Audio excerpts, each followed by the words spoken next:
Wellington dos Santos, que foi em missão,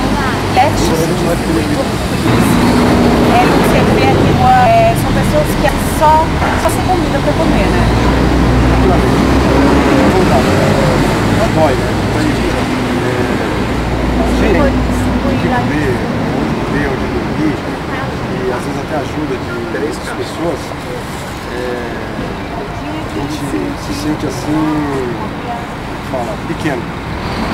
Dentro da coisa, muita gente tem que usar, ter em conta, para se frio, matar a fome. Por exemplo, agora mesmo nós encontramos uma pessoa, ela estava catando um rapaz de um restaurante e jogou no lixo.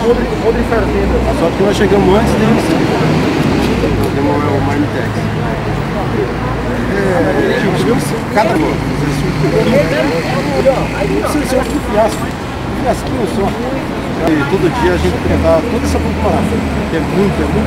Você estava me contando para o show uma promessa da sua mulher, né? Isso mesmo, uma promessa com uma pessoa. E essa pessoa, antes de falecer, pediu que ela desse continuidade na entrega. Nós começamos com o Marmitex. Nós começamos com 7 Marmitex. E nem foi aqui na região, nós começamos lá na Vila Cachoeirinha. Hoje vocês entregam quantos? Nós chegamos a entregar até 700, hoje de entregar 2.000 Marmitex. E daí para frente. Alimentando toda essa gente. Tentando alimentar, né? E às vezes não dá. Às vezes, que nem por exemplo,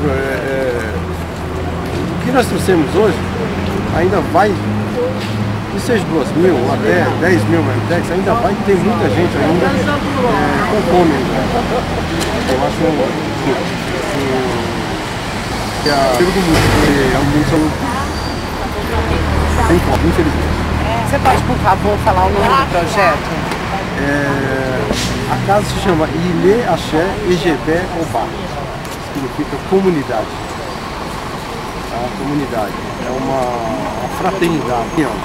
São famílias que se unem para que isso aconteça. Obrigada. Nada não, eu Parabéns. que agradeço.